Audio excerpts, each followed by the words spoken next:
하나님의 집에 오신 여러분들을 주의 이름으로 환영하면서 우리의 구원 되시는 하나님을 찬송하겠습니다.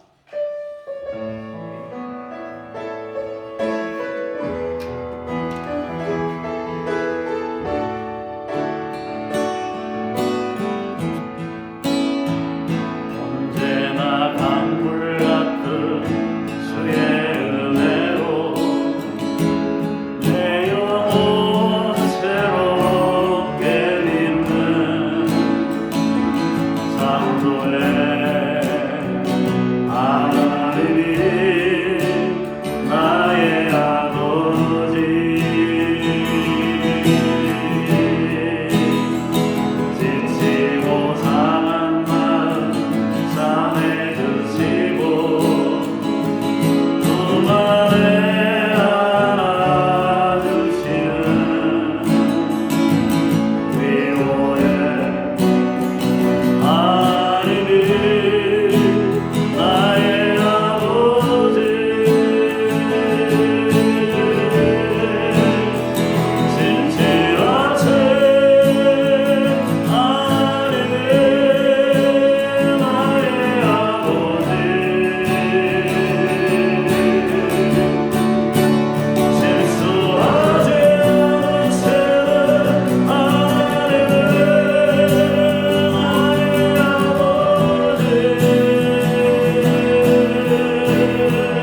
오늘도 예배의 주인공 되시는 하나님께 감사하면서 응답성으로 찬송하겠습니다.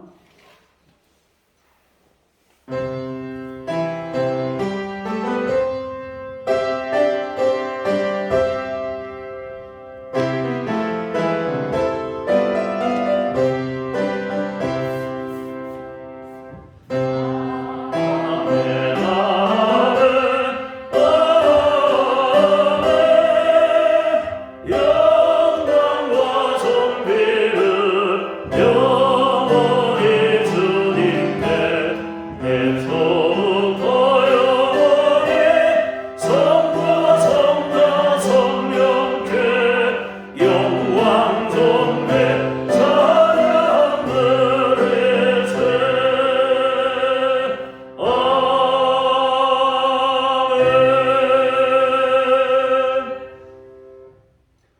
오직 주께서 나를 모태에서 나오게 하시고 내 어머니의 젖을 먹을 때에 의지하게 하셨나이다.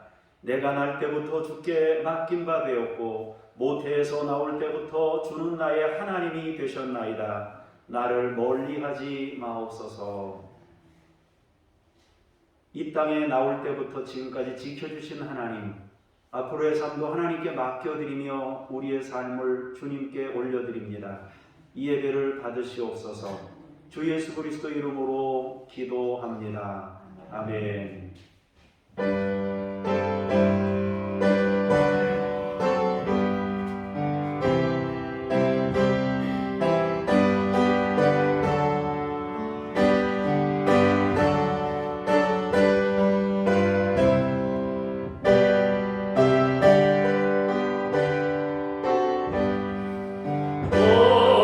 어려움을 강할 때 나의 믿음 서고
다른 신들을 내게 두지 말라. 너를 위하여 세림상을 만들지 말라. 너는 내 하나님 여호와의 이름을 만명되게 부르지 말라. 안식일을 기억하여 거룩하게 지키라. 내 부모를 공경하라. 살인하지 말라. 간음하지 말라. 도둑질하지 말라. 내 이웃에 대하여 거짓 증거하지 말라. 내 이웃의 집을 탐내지 말라. 아멘. 참회의 기도로 함께 기도합니다.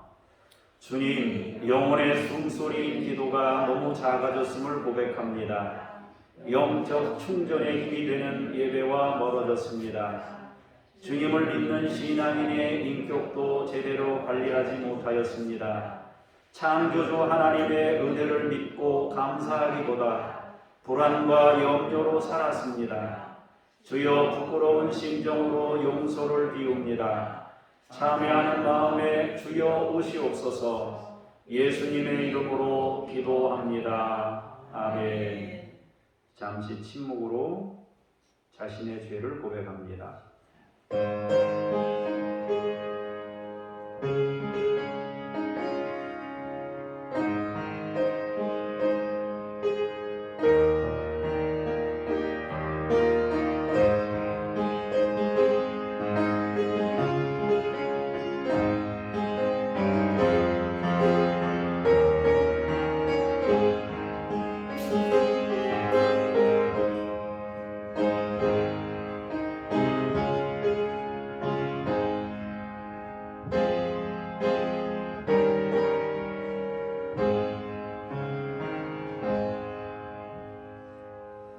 그들의 죄와 그들의 불법을 내가 다시 기억하지 아니하리라.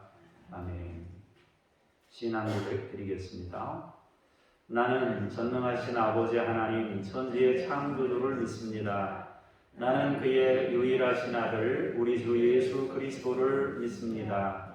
그는 성령으로 잉태되어 동정녀 마리아에게서 나시고 본디오 빌라도에게 고난을 받아 십자가에 못 박혀 죽으시고 장사된 지 사흘 만에 죽은 자 가운데서 다시 살아나셨으며 하늘에 오르시어 전능하신 아버지 하나님 우편에 앉아 계시다가 거기로부터 살아있는 자와 죽은 자를 심판하러 오십니다. 나는 성령을 믿으며 거룩한 공교회와 성도의 교제와 죄를 용서받는 것과 몸의 부활과 영생을 믿습니다. 아멘. 자리에 앉으셔서 기도하겠습니다. 잔치의 주인 되시는 하나님, 우리의 몸을 부르셔서 예수 그리스도와 함께 거둘 마지막 자리 천국 잔치에 참여하게 해 주시니 감사합니다. 예복을 입고 주님 앞에 설 수 있기를 원합니다. 주님이 주신 그 귀한 세월을 세상에서 탕진하지 않도록 저희들을 하나님의 형상으로 빚으시옵소서. 세상 헛된 신과 영화 대신 예복을 입고 이 예배에 참여하게 하옵소서. 말씀 앞에 거룩하고 겸손한 마음으로 앉아 하늘의 음성을 듣게 하옵소서. 우리의 태도와 자세를 교정해 주시고 하나님을 경외함으로 말씀의 임재를 체험하게 하시옵소서. 우리를 구원하신 주 예수님의 이름으로 기도합니다. 아멘.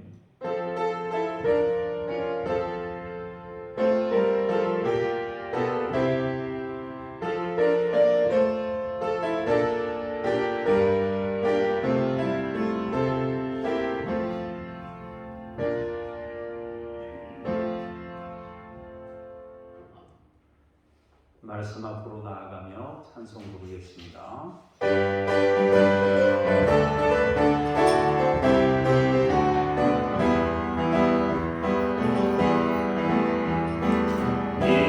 이스라엘아 들어라 우리 하나님 여호와는 오직 유일한 여호와이시니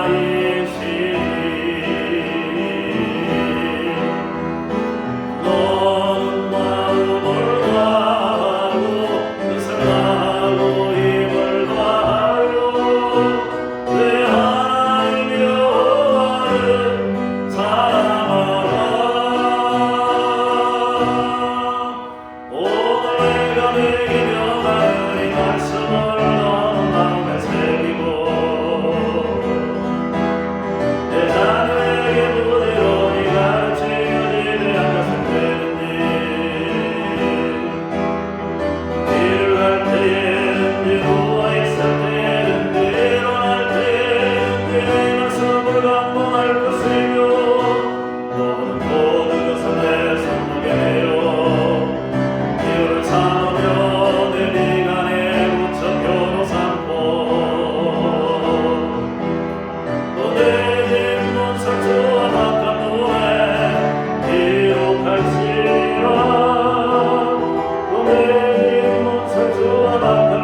김영숙 권사님께서 나오셔서 창세기 1장 26절에서 28절까지의 말씀을 봉독하시겠습니다.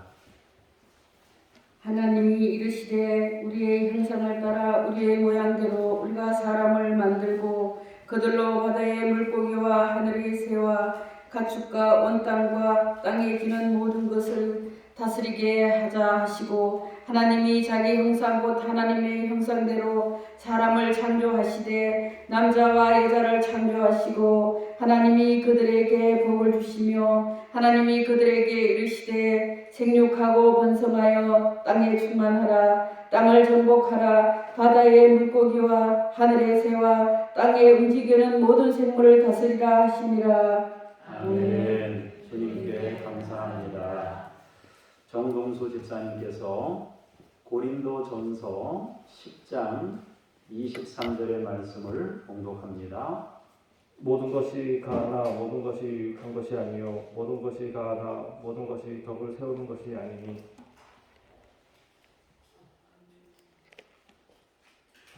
한글 더 읽어주시면 좋을 것 같아요. 24절까지. 누구든지 자기의 유익을 구하지 말고 남의 유익을 구하라. 아멘. 감사합니다. 욥기 4장 12절에서 21절까지 말씀입니다. 어떤 말씀이 내게 가만히 이르고 그 가느다란 소리가 내 귀에 들렸었나니 사람이 깊이 잠들 즈음 내가 그 밤에 본 환상으로 말미암아 생각이 번거로울 때에 두려움과 떨림이 내게 이르러서 모든 뼈마디가 흔들렸느니라. 그때 영이 내 앞으로 지나매 내 몸에 털이 쭈뼛하였느니라.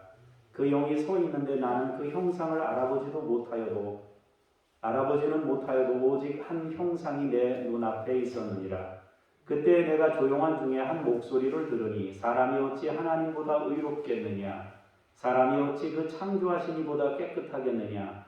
하나님은 그의 종이라도 그대로 믿지 아니하시며 그의 천사라도 미련하다 하시나니 하물며 흙집에 살며 티끌로 토를 삼고 하루살이 앞에서라도 무너질 자이겠느냐?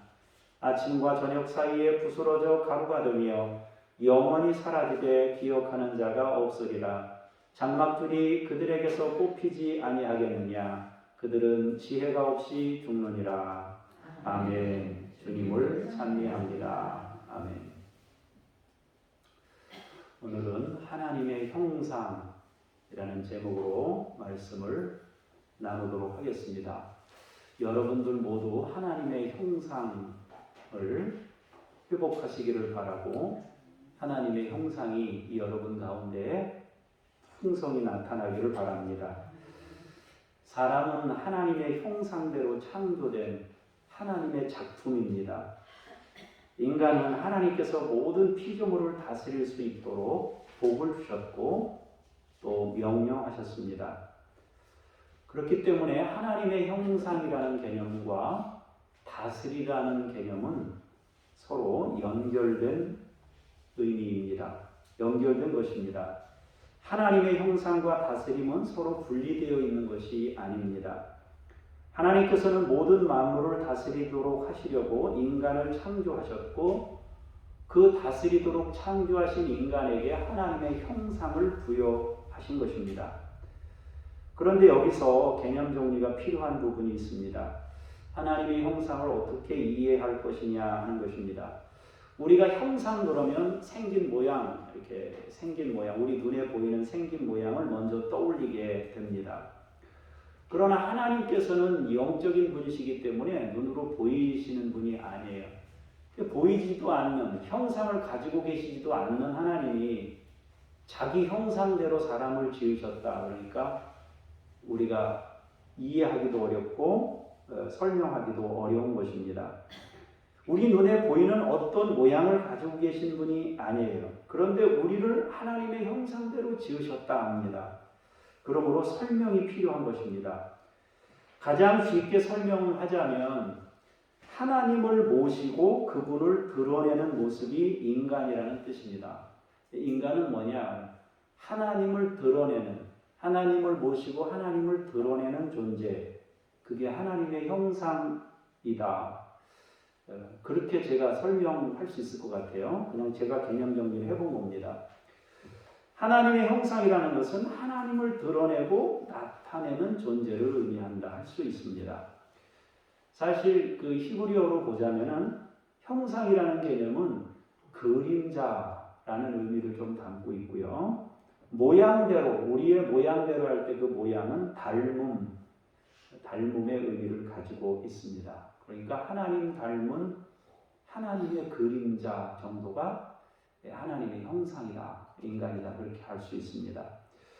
그런데 이 사람이라는 것은요, 우리가 하나님이 어떤 분이신지를 알 수 있도록, 사람을 통해서 알 수 있도록 하나님 형상을 담았으니까 사람을 통해서 알 수 있도록 하셨는데, 그럼 사람의 특징을 좀 보면 하나님이 어떤 분이신지를 이렇게 좀 우리가 유추해서 알 수 있지 않겠어요? 첫 번째로 생각할 것은 사람은 생각하는 존재예요. 사람은 발전하는 존재입니다. 창조적인 능력을 가지고 있기 때문에 사람은 계속 바꾸고 변화시키고 발전시키는 능력이 사람에게 있습니다. 한 가지로 정해져 있는 것이 아니고 무한한 많은 가능성을 가진 존재로 지어진 것이 인간입니다. 딱 하나로 놓고 보면 이 사람 하나 딱 한 사람인데 이 사람이 움직여서 뭘 만들기 시작하면 정신없어요. 별의별 게 다 나오는 거예요, 인간에게서. 그러니까 사실은 무한한 가능성 덩어리가 인간인 거예요.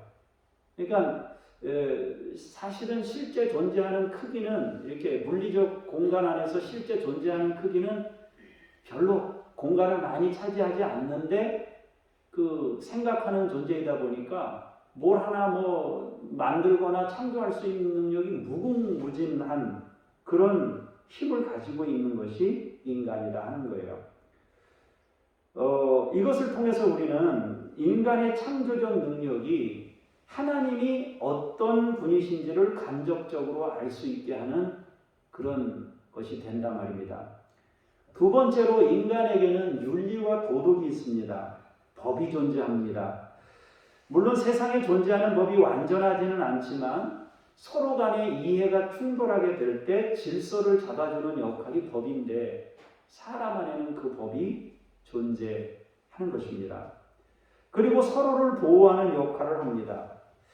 때로는 강자를 위한 법이 존재하기도 하지만 보편적 가치를 지향하면서 서로가 보호받아야 함을 인정하고 있다 하는 거예요. 공생의 마음을 가지고 살아가고 있습니다. 인간이 완전하지는 않지만 그렇습니다. 세 번째로 생각할 것은 창조와 생명은 희생을 전제로 합니다.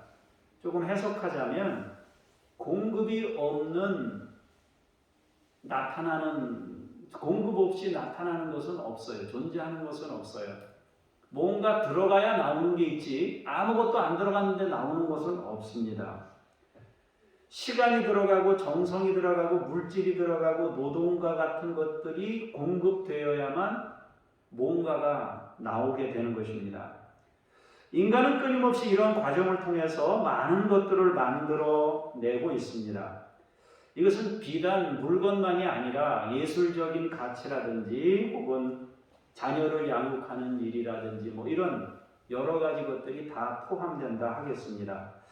어떻든 이런 인간의 모습을 통해서 우리는 하나님이 어떤 분이신지를 간접적으로 알 수 있습니다.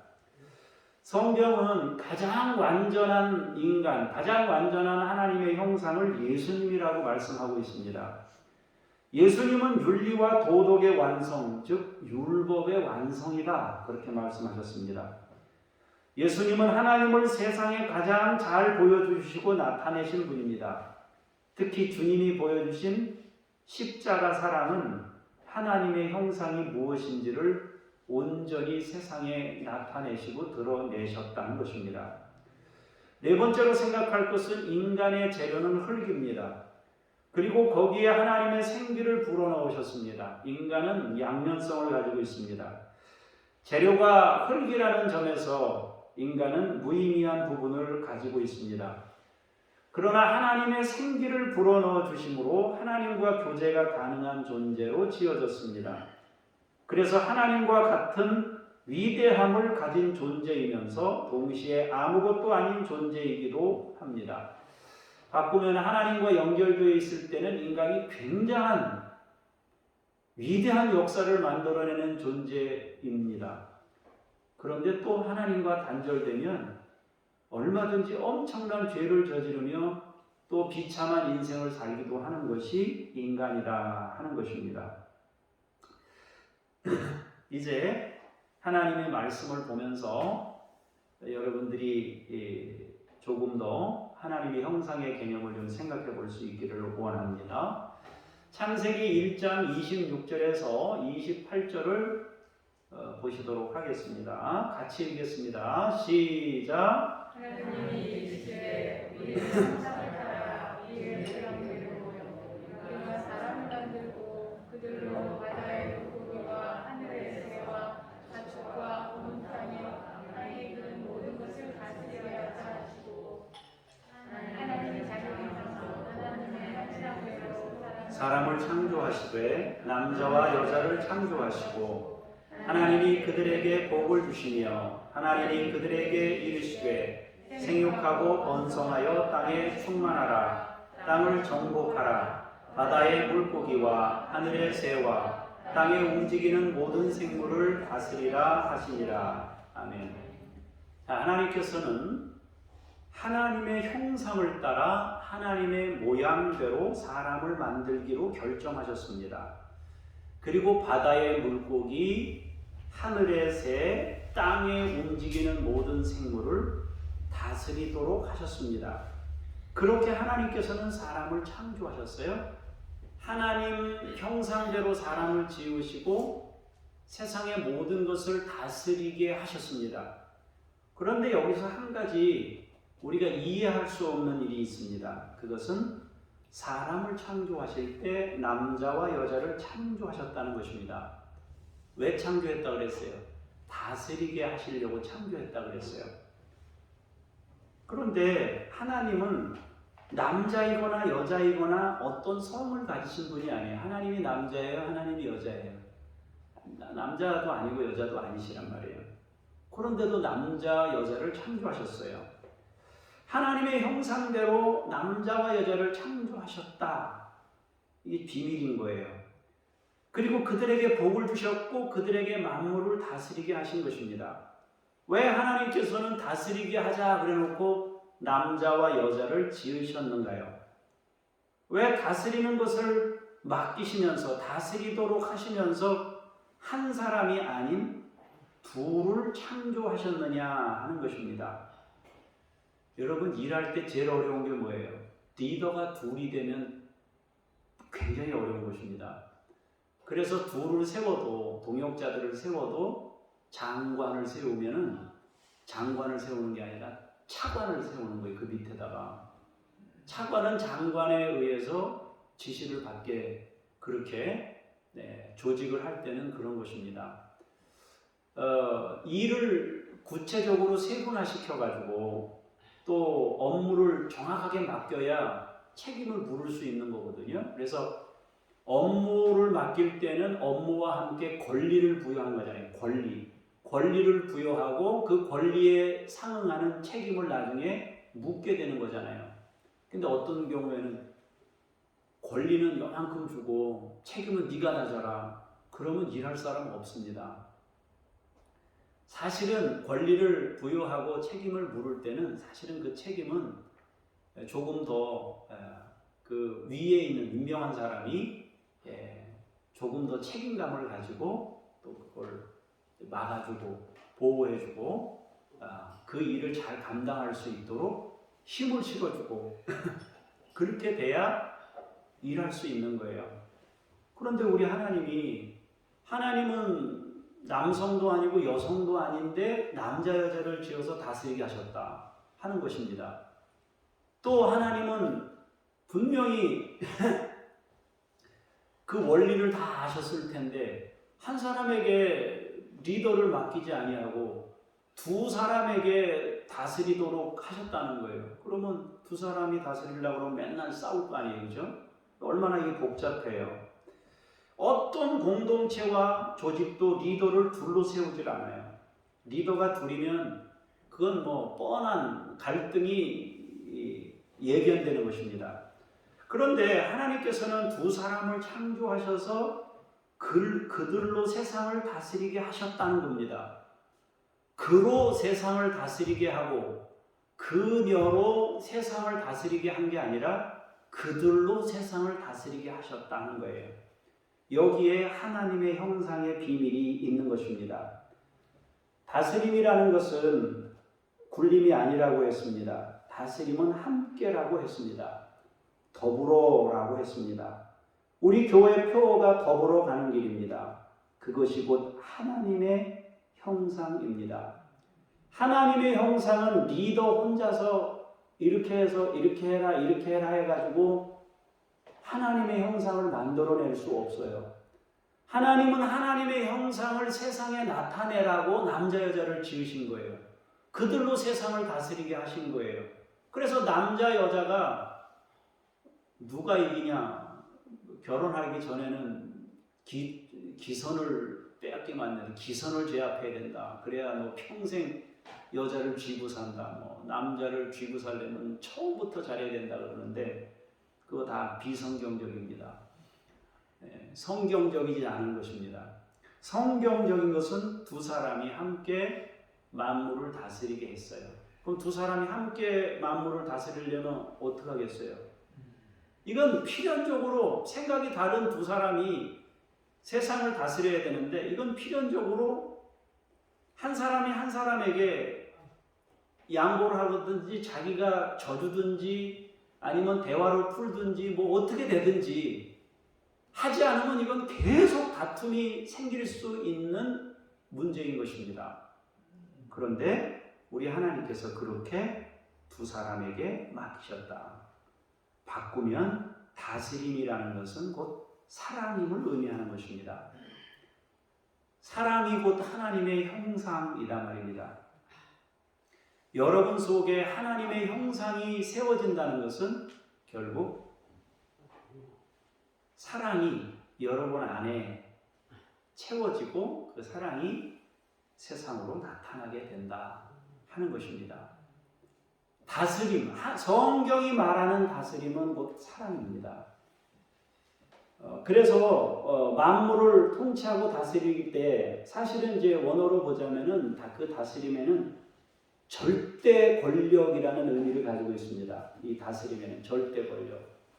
하나님이 그렇게 절대 권력을 부여하셨어요. 근데 절대 권력을 행사할 때 그렇게 마구잡이로 행사하지 못하도록 남자와 여자를 주시고 다스리라고 하신 거예요. 그러니까 절대 권력이에요. 여러분 한 가지 예를 들어볼게요. 얼마나 절대 권력인지. 여러분들이 그 밭에 막 풀이 올라올 때 막 뽑잖아요. 여러분 막 뽑잖아요. 그죠? 그런데 풀들이 여러분들한테 대항을 하거나 막 반항을 하거나 그렇게 안 하잖아요. 그죠? 그냥 맥없이 그냥 뽑히는 대로 그냥 끝나잖아요. 자기 생명을 그냥 버리잖아요. 우리에게 그런 막강한 힘이 있는 거예요. 나무를 갖다 막 톱으로 베요. 다시 말하면 자기가 생각할 때는 내 생명을 그냥 걷어가는 거잖아요. 인간이. 그래도 사람들이 볼 때 이거는 뭐 잘못이다. 너 왜 그렇게 했냐. 주변 사람들이 그런 사람 없어요. 그만큼 인간에게 이 피조물들에 대한 절대 권력이 가지고 있는 거예요.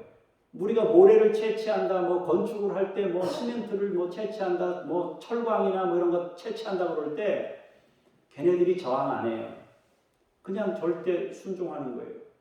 그렇게 세상을 하나님께서 우리에게 맡기신 거예요.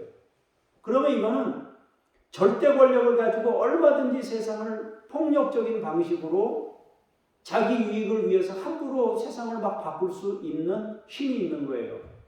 그런데 하나님이 그래서 한 사람에게 그걸 안 맡기고 둘에게 맡겼단 말이에요.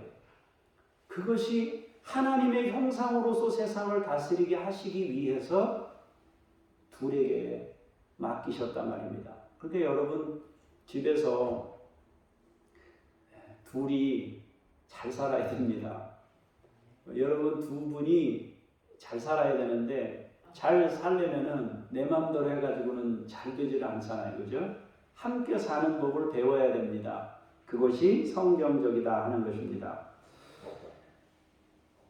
남자와 여자를 다스리게 하시려고 세상을 지으시고 다스리게 하려고 남자 여자를 지으셨다는 그 원리를 깨달아야 됩니다. 바꾸면은 하나님과 연결되어 있을 때 다스림의 복이 유지될 수 있습니다. 왜 성경은 우리에게 말씀에 순종하라고 당부하실까요? 왜 예수님께서는 하나님께서 십자가를 지고 모든 인류를 구원하라고 하실 때 순종하셨을까요? 그것이 하나님의 형상이기 때문입니다. 내 마음대로 주권을 가지고 있지만 통치하는 것은 내 마음대로 그냥 마구잡이로 통치하는 것은 결코 다스림이 아닙니다. 주님은 순종함으로 다스림을, 하나님께 순종함으로 세상을 다스린 것이고 사랑으로 세상을 바꾼 것입니다. 이제 고린도전서 10장 23절, 24절 제가 미스프린트를 한 것 같아요. 23절, 24절인데 한 절만 제가 여기다 적은 것 같아요. 실수를 했습니다. 자, 고린도전서 10장 23절, 24절을 보시겠습니다. 시작. 모든 것이 가하나 모든 것이 유익한 것은 아니고 모든 것이 가하나 모든 것이 덕을 세운 것은 아니니 누구든지 자기의 유익을 구하지 말고 나의 유익을 구하라. 아멘. 자, 성경은 뭐라고 얘기합니까? 우리가 할 수 있는 힘과 능력을 주목하라고 하지 않습니다. 모든 것이 가하나 모든 것이 유익한 것은 아니다. 우리가 할 수 있는 힘, 할 수 있는 능력을 주목하지 말고 그보다 그 힘과 능력으로 유익을 줄 수 있는지 그 유익에 주목하라는 것입니다. 그 힘과 능력을 주목하는 것이 아니라 덕을 주목하라고 합니다. 인간은 많은 것을 하나님께로부터 부여받았습니다. 그래서 많은 것들을 소유하고 있습니다. 그것으로 할 수 있는 일들이 넘쳐납니다. 그러나 우리는 무엇이 유익한 것인지, 무엇이 덕이 되는 일인지를 주목해야 합니다. 모든 것이 가하나, 우리에게 주어진 모든 것이 가합니다. 할 수 있습니다. 능력, 내가 가지고 있는 능력으로 그 능력을 얼마든지 쓸 수 있어요. 그런데 그거 쓸 때 마음대로 쓰는 것이 아니에요. 유익을 위해서 쓰는 것이고 덕을 위해서 쓰는 것입니다. 그래서 하나님께서는 우리에게 덕을 주목하고 유익을 주목하게 하셨지 모든 것이 내가 얼마나 가하냐, 내가 얼마나 가능성을 가지고 있느냐, 내게 주어져 있는 능력이 얼만큼이냐, 그걸 주목하지 말라고 하셨습니다. 이걸 사람들이 주목하면 어떻게 돼요? 내가 가지고 있는 가능성이 얼마나 많은지, 내 재능이, 내 능력이 얼만큼이 되는지를 사람이 주목하면 어떻게 됩니까? 교만해지고 사람들을 압제하려 하고 과시하게 되고 거기에 주목하면. 근데 세상이 흘러가는 모든 흐름은 어떻습니까? 다 거기에 중심이 있어요. 내 능력이 얼만큼 되는지, 내가 지금 어느 정도의 능력을 가지고 있는지, 특히 자본주의 시대에는 돈이라는 것이 능력의 기준이 돼요. 그래서 내가 타고 다니는 차가 능력의 기준이 돼서 그거 가지고 사람을 평가하고 하는 거예요. 그런데 성경은 아니란 거예요. 내가 가지고 있는 능력으로 가한 거, 모든 것이 가하지만 가한 거 가지고 평가되는 게 아니고 하나님께서는 그 가한 걸 가지고 얼마나 유익을 만들었는지, 얼마나 덕을 세웠는지로 하나님께서는 우리를 평가하신다는 거예요. 인간은 능력을 주목하는 순간 파괴자가 될 수 있습니다. 인간은 능력이 아니라 하나님의 형상을 잃지 않음을 주목해야 됩니다. 모든 것이 가하지만 모든 것이 유익을 주는 것이 아닙니다. 모든 것이 가하지만 모든 것이 덕을 세우는 것은 아닙니다. 성경은 우리가 자기의 유익을 구하지 말고 남의 유익을 구하라고 합니다. 가진 힘으로 자기를 위한 삶이 아니라 함께 사는 삶을 만들라는 것입니다. 여기서 성경 한 구절을 더 보도록 하겠습니다. 갈라디아서 5장. 자, 우리 박수 2번만 하고 합시다. 시작. 다시 한번 시작. 예, 됐습니다. 자, 갈라디아서 5장 13절을 보겠습니다. 시작. 자유를 위하여 부르심을 입었으나 그러나 그 자유로 육체의 기회를 삼지 말고 오직 사랑으로 서로 종 노릇하라. 온 율법은 네 이웃 사랑하기를 네 자신같이 하라 하신 한 말씀에서 이루어졌나니 만일 서로 물고 먹으면 피차 멸망할까 조심하라. 아멘. 남자와 여자로 하나님이 지으신 것이 그 최초의 가정이 참 교회상입니다. 진짜 참 교회가 뭐냐 그러면 남자 여자로 지으신 그 가정, 그 모습이 진정한 교회의 모습이에요. 그러면 여러분 가정을 생각하면 교회가 가정 같아야 되는 것이고요. 가정이 교회 같아야 되는 것입니다. 그래서 가정이 교회고 교회가 곧 가정과 같은 것입니다. 우리에게는 자유가 있습니다. 그러나 그 자유는 자기 육체의 기회를 삼으라고 주신 것이 아니고 사랑으로 서로 종 노릇하라고 주셨습니다. 우리에게 주어진 자유를 가지고 섬기는 선택을 하라고 말씀하신 것입니다. 내게 주어진 자유로, 내게 주어진 많은 가능성으로 섬김을 선택하는 모습을 보이라고 말씀하십니다. 가지고 있는 걸로 할 수 있는 일 많지만 그 할 수 있는 일을 그냥 다 해버리는 게 아니에요. 그거를 내가 통제하고 다스려서 유익이 되는 쪽으로 선택할 수 있는, 때로는 다 써서 유익하다 하면 다 써야 되는 것이고 때로는 10분의 1만 써서 유익을 준다면 10분의 1만 써야 하는 것이고요. 그런 것입니다. 하나님의 형상을 간직하라고 하십니다. 그것을 잃으면 피차 멸망하게 됩니다. 다스림의 복을 잃어버리면 모두가 멸망하게 되는 불행을 안게 된다라고 말씀하고 있는 것입니다. 이제 욥기 4장 12절에서 15절을 보도록 하겠습니다. 시작. 어떤 말씀이 내게 가만히 두고 그 가난한 소리가 내 귀에 들렸으나니 사람이 깊이 잠들 즈음 내가 그 밤에 본 환상으로 말미암아 생각이 번거로울 때에 두려움과 떨림이 내게 이르러서 모든 뼈마디가 흔들렸느니라.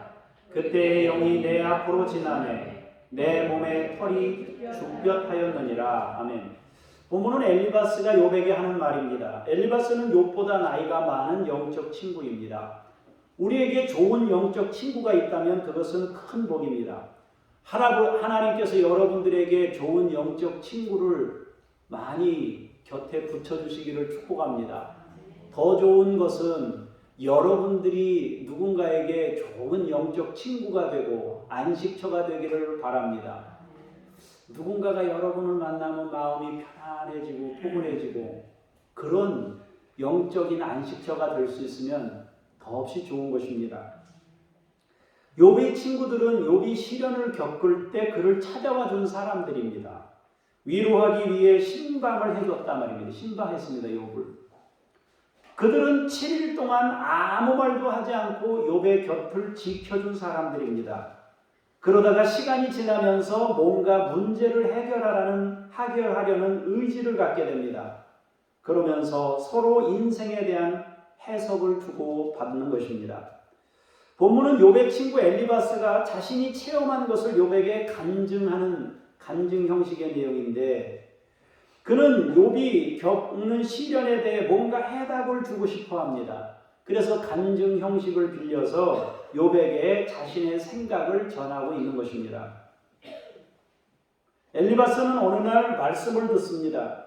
하나님의 음성을 듣는 것입니다. 가느다랗고 세미한 음성이 가만히 그들에게 들렸습니다. 이것은 내면의 귀에 울린 깨달음을 의미합니다. 기도하는 중에 영적인 체험을 한 것입니다. 환상을 보았습니다. 그것은 두렵고 떨리는 상황이었습니다. 뼈가 떨리고 털이 죽볕하고 뼈가 흔들리는 그런 긴장이었습니다. 그는 그 환상이 하나님의 영이라고 직감합니다. 그는 영적 체험을 통해 하나님을 만난 것입니다. 16절에서 21절을 보도록 하겠습니다. 시작. 그 영이 서 있는데 나는 그 영상을 알아보지 못하여도 오직 한 사람이 내 눈앞에 있었느니라. 그때에 내가 조용한 중에 한 목소리를 들으니 그 사람이 어찌 하나님보다 의롭겠느냐. 사람이 어찌 창조하신 이보다 깨끗하겠느냐. 하나님은 그의 종이라도 그대로 믿지 아니하시며 그의 천사라도 미련하다 하시나니 하물며 흙집에 살며 티끌로 털을 삼고 하루살이 앞에서라도 무너질 자이겠느냐. 아침과 저녁 사이에 부스러져 가루가 되며 영원히 사라지되 기억하는 자가 없으리라. 장막들이 그들에게서 뽑히지 아니하겠느냐. 그들은 지혜가 없이 죽느니라. 아멘.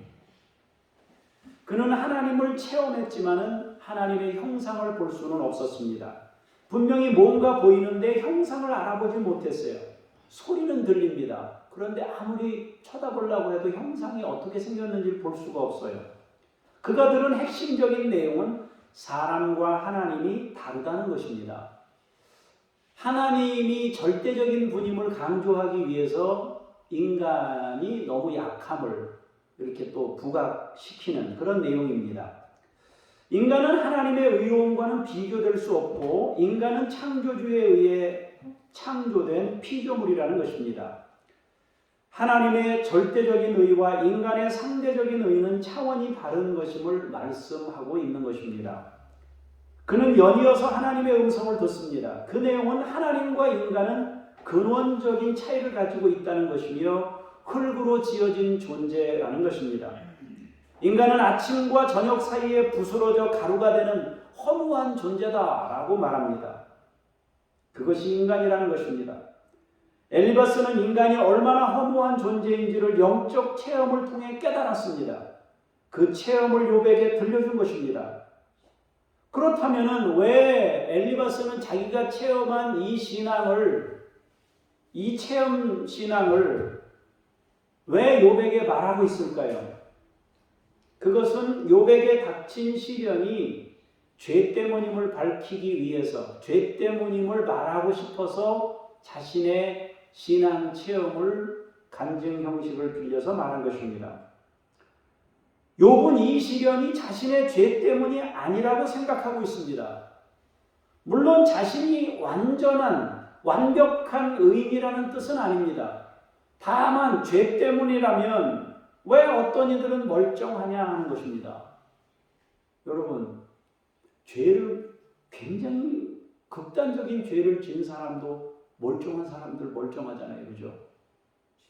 그러면 죄라면 죄 때문에 사람이 지금 당장 형벌을 받아야 되는, 마지막 심판 때는 물론 죄에 따라서 형벌을 받게 되지만은 이 세상을 사는 동안에 죄 때문에 그때그때마다 형벌을 준다면은 세상에 형벌받을 사람이 한둘이 아니거든요. 더구나 욥은 신실하게 살고자 애쓴 사람입니다. 그런데 네가 죄 때문에 그랬다 그러면 욥이 그게 이해가 안 되는 거예요. 이 사람의 말이 하나님은 절대적이고 인간은 한계를 지닌 존재라고 말한 것은 맞는 얘기지만 그것이 내 죄 때문에 이런 형벌을 받는다는 것은 얼른 쉽게 설명이 되지 않는 것입니다. 자신도 하나님 앞에서 피조물인 건 맞지만 하나님을 바라보면서 살았는데 이런 시련이 닥친 것은 단순히 죄에 대한 형벌이 아니라고 생각하고 있는 것입니다. 하지만 엘리바스는 욥의 이러한 생각을 교만이라고 생각하고 있습니다. 그리고 욥이 생각하는 의로움은 착각일 수 있다는 것입니다. 그래서 욥을 회개시킬 목적을 가지고 이 말들을 하고 있는 것입니다. 그런데 우리는 그의 체험을 근거로 한 말에 대해서 몇 가지 생각해 볼 것이 있습니다. 먼저는 그의 체험이 개인적이고 주관적이고 부분적이라는 것입니다. 하나님은 우주보다 광대하신 분이에요. 그런 하나님을 인간이 한 번 체험한 것으로 얼마나 알게 되었을까요? 그야말로 자기가 체험한 것은 하나님의 부분 중에 부분을 체험했고 맛보한 것뿐입니다. 이거는 주관적 체험이에요. 주관적 체험을 보편화시키는 것은 무리가 있습니다. 가끔 이런 집회를 가게 돼요. 교회 이렇게 세미나, 뭐 성장 세미나라든지 이런 데 참석하게 되는데요. 지난번에도 어디 참석했는데 대부분 거기에 오시는 강사분들이 큰 교회, 대형 교회 목사님들이 와서 이제 이야기해요. 지난번에 이제 총회장님이 오셔가지고, 지금 현재 총회장님 되신 목사님이 오셔가지고 강의를 하셨는데, 은혜롭긴 은혜로워요. 은혜롭긴 은혜로운데 우리가 할 수 있는 일이 없어요.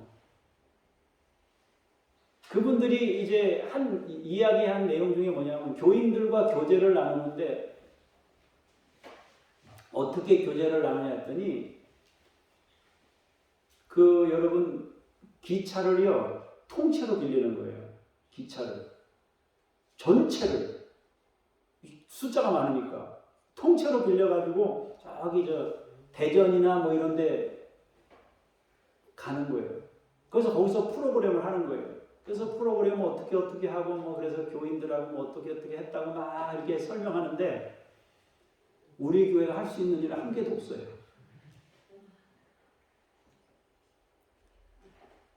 그 교회 그 목사님 그 교회가 지금 있는 곳이 저기 어디예요? 여기 고양시 쪽 거기 어디예요?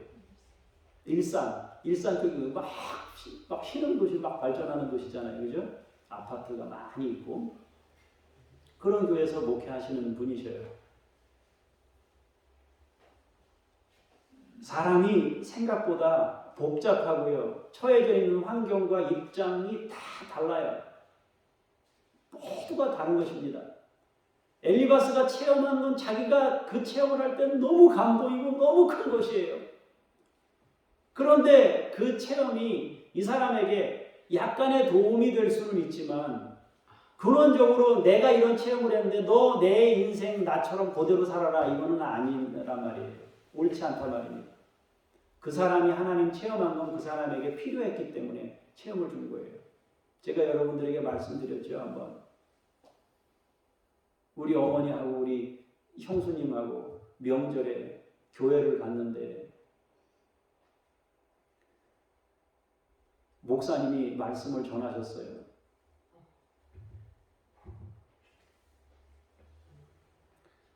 말씀을 전하셨는데 며느리는 저기 시어머니한테 잘하고 시어머니 며느리한테 잘하는 내용이었어요. 근데 너무너무 은혜를 받았다고 어머니가 오셔가지고 목사님 설교 너무 잘하시더라. 며느리가 시어머니한테 잘하라고 말씀하시더라. 우리 형수님이 목사님이 저렇게 훌륭한 목사님이 없다는 거예요. 시어머니가 며느리한테 잘하라고 말씀하시더라. 그러면서 두 분이 은혜 받았다고 막 그러는 거예요. 그냥 가만히 있었어요. 다 본인이 들을 것만 듣고 자기 입장에서 생각하는 거예요. 엘리바스가 이 엘리바스라는 사람이 신앙이 없다는 뜻이 아니에요. 그분도 자기 신앙이 있어요. 깊은 신앙입니다. 이 정도 체험할 정도면요. 기도하다가 하나님을 체험할 정도면요. 굉장한 믿음이잖아요. 그렇다고 주관적 체험을 보편화시키는 것에는 무리가 있어요. 때로는 내 간증을 통해서 이 사람에게 도움을 줄 수는 있어요. 그렇지만 내가 경험한 이것을 보편화시켜서 너도 나처럼 똑같이 돼야 된다. 그것은 아니에요. 큰 교회 목사님들이 세미나에서 이렇게 하면서 나처럼 하면 교회가 부흥된다. 그 나처럼 해라. 그러지 못해요. 그렇게 될 수 있는 게 아니에요. 이거는 뭐하고 똑같으냐면요. 고등어가 오징어 보면서 너 나처럼 살아라 그러면 똑같은 거예요. 일치되지 않는 게 다른 거예요. 각각의 사람마다 다른 부분을 가지고 있습니다. 그리고 하나님을 체험했다고 해도 그건 부분 중에 부분이다 말입니다. 두 번째로 생각할 것은 그의 체험과 말이 지금 욥의 입장과 현실에 적절한가입니다. 어쩌면 지금의 욥은 공감과 격려가 필요해요. 지금은 정답을 말해야 하는 시간이 아니라 공감해줘야 되는 시간입니다. 특히 이제 남자들이 더 그렇다고 그러는데, 남자들은 정답을 자꾸 제시하려고 그러는데 여자들은 정답이 필요 없다는 거예요. 옳고 그런 게 필요 없다는 거예요. 지금 그냥 나 한번 안아주면 되는 끝난다는 거예요. 근데 남자들은 그거 안아주는 게 안 돼요. 이게 왜 그랬는지 분석적으로 해가지고 분석을 먼저 하지, 그거를 이렇게 품에 안고 공감해주고 이게 안 되는 거예요. 그래서 이게 계속 평행선을 그리는, 평행선을 가게 되는 그런 일들이 있는 거예요. 어떤 학생이 시험을 봤는데 30점을 맞았어요. 이 코가 빠져가지고 온 거예요, 집에. 그랬는데 30점을 맞은 원인을 분석하고 이유를 알려주고, 이렇게 앞으로 하면 잘 된다고 얘기해봐야 아무런 도움이 안 돼요. 이 사람에게, 이 30점 맞은 학생에게 어떻게 하는 것이 가장 덕이 되고 유익이 될까요? 격려가 필요한 거예요. 고생했다. 속이 좀 상했겠다. 이렇게 하면 되는데 30점에 대한 분석, 틀린 70점에 해당하는 틀린 거, 그 왜 틀렸는지 막 분석해가면서 앉혀놓고서 그냥 막 괴롭히는 거예요. 모든 부모들이 다 그래요. 저도 그렇게 애들을 키웠어요. 지금 생각해보면 참 못할 짓을 많이 한 거예요. 폭력을 행사한 거예요, 자녀한테. 그래도 그게 잘 기르는 건 줄 알고 그렇게 했어요. 우리 학교 다닐 때 여러분들도 그랬죠. 수미양가 있었잖아요. 그죠? 가가 뭐예요? 제일 안 좋은 거잖아요. 그죠? 가가 여러분 가능성이 있다는 거잖아요. 가능성이 있다. 너는 가능성이 보인다. 그래서 가를 주는 거예요. 양은 뭐예요? 양호하다. 너는 양호하다. 그래도 이 정도면 양호하다. 미는 아름답다. 우는 뭐예요? 우수하다. 수는 뭐예요? 빼어나다 아주. 그래서 정답, 어떤 상황이 됐을 때 정답을 말해주려고 하는 그것이 인간 안에 들어있는, 사실은 그거는요, 하나님 자리에 오르려고 하는 인간이 가지고 있는 기본적인 욕심입니다. 그래서 우리가 그런 것들을 주의해야 되고, 세 번째로 엘리바스가 체험한 부분에서 하나님께서 인간에게 부여하신 하나님의 형상은 드러나지 않았다는 거예요. 다시 말해서 인간이 흙이지만 동시에 하나님께서 생기를 불어넣으신 하나님의 형상을 간직한 존재입니다. 그러므로 인간을 단순히 하나님과 비교하여 무익함을 나타낸 것은 반만 맞는 얘기예요. 인간은 무익하지만 하나님의 형상을 소유한 굉장한 존재입니다. 위대한 존재입니다. 삶의 의미를 충분히 우리가 간직해도 되고 실현해도 될 만큼 굉장한 사람이 인간이에요.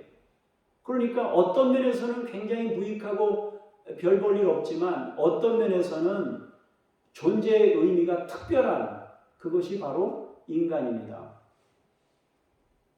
어떤 사람이 실패했어요.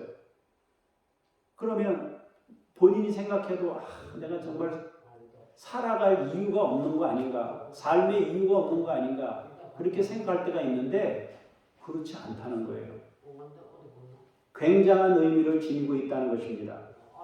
네 번째로 생각할 것은 인생은 생각보다 훨씬 복잡하고 다양하고 여러 가지 경우의 수가 존재합니다. 뿐만 아니라 인간은 감정을 가지고 수시로 변하고 움직이는 존재입니다. 새벽 예배 때도 말씀을 드렸지만 어제 좋다고 오늘 지금도 좋은 것이 아니에요. 우리가 겸손해야 되는 이유가 거기 있는 거예요. 움직여요. 그냥 가만히 이 사람이 그 사람 똑같은 사람이면 좋은데 그렇지 않아요. 이 사람도 움직이고 나도 움직여요. 내 감정도 항상 기쁨의 상태인 게 아니에요. 그런데 저 사람도 항상 감정이 기쁨의 상태인 게 아니에요. 둘 다 기쁨의 상태면은 무슨 말을 해도 다 여러분 소화가 되고 다 이 뱃속에서 다 소화돼서 뒤로 다 버려지고 아무 문제가 없어요. 그런데 이 사람 상태가 소화시킬 수 없는 상태인 때도 있어요. 근데 이 사람도 그런 때인 때도 있어요. 근데 여러분 가정에서 혹시 부부 사이에 둘 다 저기압인 상태인 경우에는 이게 충돌이 더 크게 일어날 수 있어요. 한쪽이라도 좀 업돼 있는 상태에서 그러면 내가 받아주지 하고 이렇게 하면 넘어가는데 그렇지 않을 때도 있어요. 사람의 감정이라는 거는 흘러. 멈춰 있는 게 아니라 움직이고 흐르는 존재가 인간의 존재란 말입니다. 매 순간 하나님 앞에서 살고자 하는 중심을 간직해도 실수하고 그래도 넘어지며 그래도 상처 주면서 살아가는 모습이 우리의 모습이다 하는 것입니다. 그래서 우리가 이제 결론으로 정리하면 우리에게는 욥에게 해답을 제공할 만한 충분한 능력이 부족합니다. 우리는 엘리바스를 비난할 자격이나 위치에 있는 사람들도 아닙니다. 다만 우리는 성경 말씀을 통해 하나님의 음성을 듣고 그 뜻을 향해 한 발자국씩 걸어갈 뿐입니다. 우리에게 주어진 자유로 섬김을 선택하고자 힘쓰는 것이 우리의 인생이 되어야 합니다. 우리에게 주어진 능력과 힘으로 유익이 되도록 하고 덕이 되는 삶을 향해야 합니다. 하나님의 형상을 잃지 않고 세상을 다스리며 함께 살아가는 모습을 간직하도록 힘쓰는 것입니다. 우리는 흙으로 지음받았지만 동시에 하나님께서 하나님의 모양을 드러내도록 하나님의 형상대로 지으셨음을 기억해야 하겠습니다. 여러분 모두 존귀한 인생을 살아가기를 바라고 하나님의 형상을 잘 간직하기를 바라고 다스리라고 말씀하신 하나님이 한 사람에게 맡기지 않고 두 사람에게 맡긴 이유를 생각하면서 우리가 인생을 산다면은 보다 더 하나님의 형상을 우리 삶 속에서 실현해 내지 않겠는가 싶습니다. 기도하겠습니다. 은혜로우신 아버지 하나님, 사람을 지으시고 하나님의 형상을, 하나님의 모양을 우리에게 담아주셨습니다. 그리고 만물을 다스리게 하셨습니다. 한 사람에게 권한을 주시지 아니하고 두 사람에게 동시에 권한을 주시며 다스리라고 하셨습니다. 아버지요, 그 속에 하나님 형상의 비밀이 숨어 있습니다. 아버지요, 우리 속에 하나님의 형상을 실현해낼 수 있도록 성령님 도와주시고 은혜 베푸시옵소서. 가정이 교회가 되게 하시고 교회가 가정이 되게 하옵소서. 내가 가지고 있는 신앙 체험이 절대화시키거나 혹은 보편화시키는 것이 아니라 겸손히 하나님의 은혜를 체험한 것으로 누군가를 섬기고 돕는 그 중심을 가지고 나아가게 하시되 언제나 넘치지 않게 하시고 모자라지도 않게 하시며 격려하고 정답을 제시하고 평가하는 대신 격려하고 돕는 그런 하나님의 사람으로 서서 갈 수 있도록 아버지여 우리 가운데 함께 하시고 역사하여 주시옵소서. 주 예수 그리스도 이름으로 기도합니다. 아멘.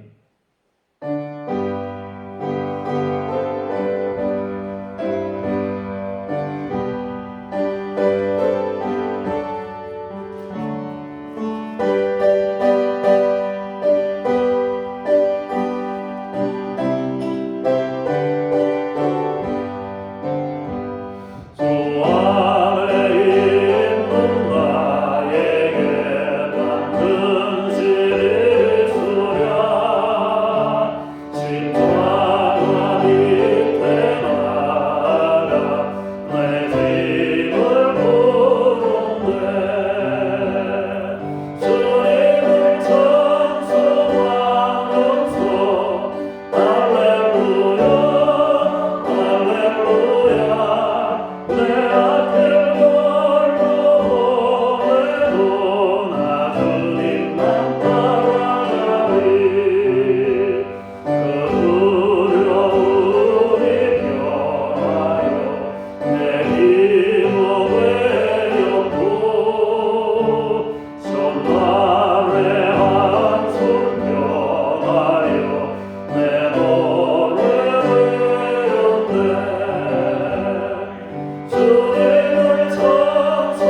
오셔서는 함께 계시고 내 궁핍함을 하시고 늘 채워주시네. 주님을 찬송하면서 할렐루야 할렐루야 내 악길 넓어오매도 나 주님만 따라가리. 내 주 안에 든 언약은 영불로 하시리. 그 나라 가기까지는 즐거워하시네. 주님을 찬송하면서 할렐루야 할렐루야 내 악길 넓어오매도 나 주님만 따라가리.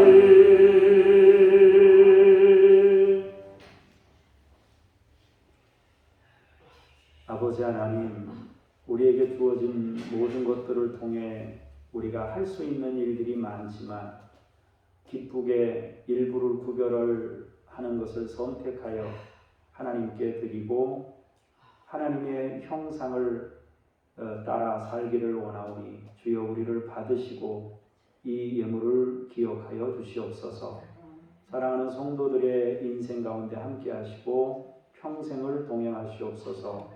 주 예수 그리스도 이름으로 기도합니다. 아멘. 하늘에 계신 우리 아버지, 아버지의 이름을 거룩하게 하시며 아버지의 나라가 오게 하시며 아버지의 뜻이 하늘에서와 같이 땅에서도 이루어지게 하소서. 오늘 우리에게 용할 양식을 주시고 우리가 우리에게 잘못한 사람을 용서하여 준 것 같이 우리 죄를 용서하여 주시고 우리를 시험에 빠지지 않게 하시고 악에서 구하소서. 나라와 권능과 영광이 영원히 아버지의 것입니다. 아멘.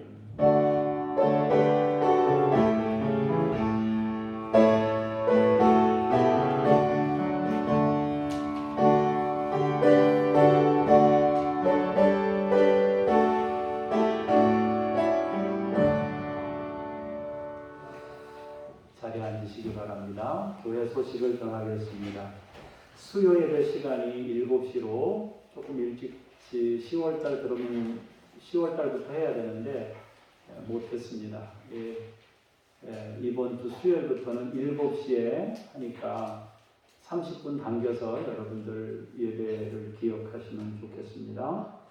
11월 1일부터 22일까지 다니엘 기도회로 모입니다. 여러분 같이 8시에 기억하시길 바라고 8시부터 이제 시작하는 게 아니라 7시 45분쯤 돼서 아마 시작이 됩니다. 여러분 참고하시고요. 이번 주 금요일부터는 심야 기도회로 8시에 모이도록 그렇게 하겠습니다. 여러분 그동안 못했는데 같이 기도로 함께 또 불을 좀 지펴야 될 것 같습니다. 여러분 위해서 기도해 주시기를 바랍니다. 우리 암송 찬양 2번 부르고 제가 기도하고 찬송하도록 하겠습니다.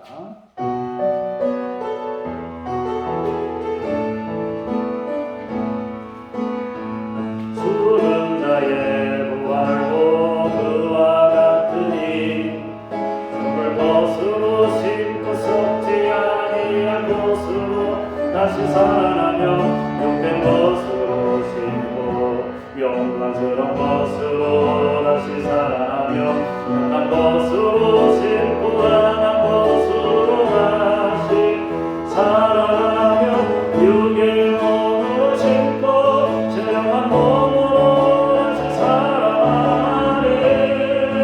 육의 몸이 있은듯 또 영의 몸도 있느니라.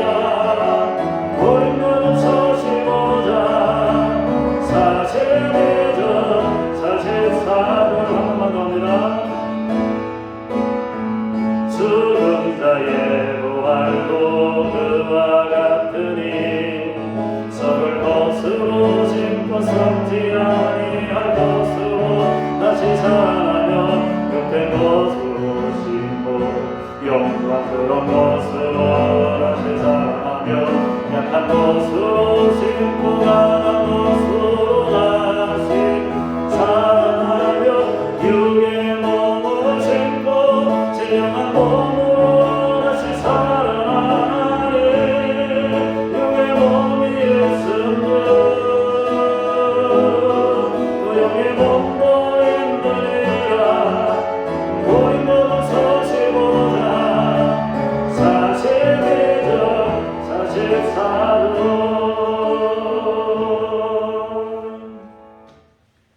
올려드립니다. 기도하겠습니다.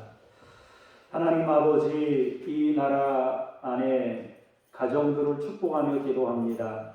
우리의 가정들에서 신앙이 전수될 수 있도록 인도하여 주시옵소서.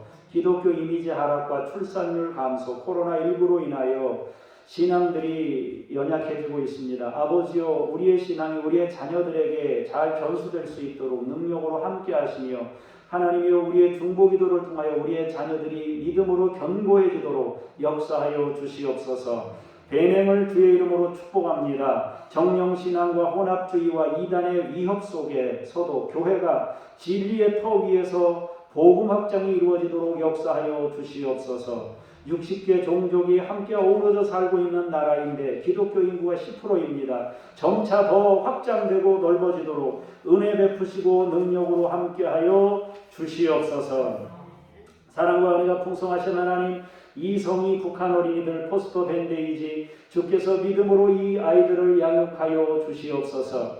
하나님 아버지, 김요엘 선교사님, 이웃 아저씨 내외 선교사님, 이동식 서명숙 선교사님, 천애슐리 선교사님에게 하나님의 은혜와 복을 내려주시고 묵묵히 감당할 수 있는 힘과 능력을 주시고 지혜를 주시고 인내할 수 있는 힘을 주시고 하나님이 주시는 힘으로 그 일들을 능히 감당할 수 있도록 성령으로 역사하여 주시옵소서.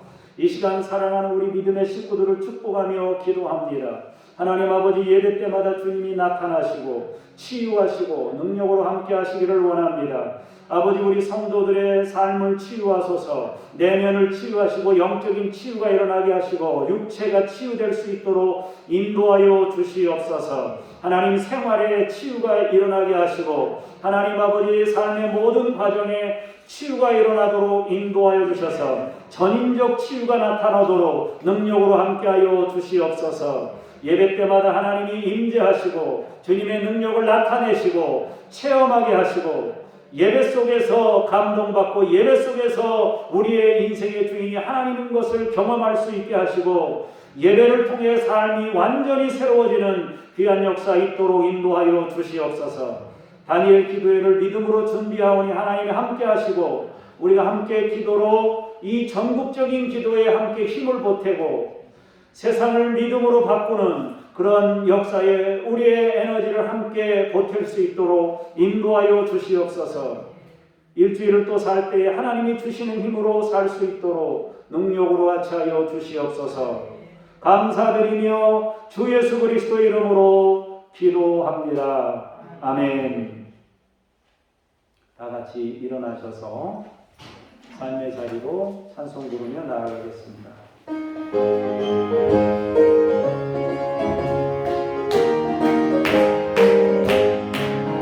내가 내 고개 술래에게 해나온 그의 발이 나를 안보하네요.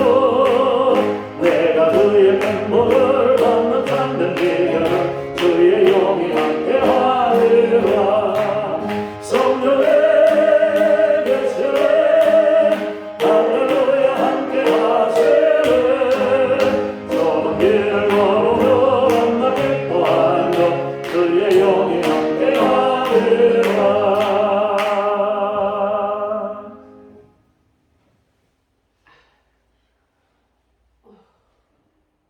하나님의 형상을 십자가 위에서 보여주시고 실현하신 예수 그리스도의 은혜와 만물을 다스리도록 하나님의 형상대로 모양대로 창조해 주신 우리 아버지 하나님의 그 크신 사랑하심과 우리 내면에 거주하시며 우리가 하나님의 형상을 실현하도록 도우시는 성령님의 역사하심이 오늘 말씀을 통하여 하나님과 함께 또한 가족과 함께 교회 공동체 식구들과 함께 세상 만물을 다스리며 주의 영광 나타내며 살기를 원하는 사랑하는 믿음의 식구들 머리머리 위에 주께서 피로 세우신 교회들 위에 이제로부터 영원까지 함께 하시기를 간절히 축원하옵나이다.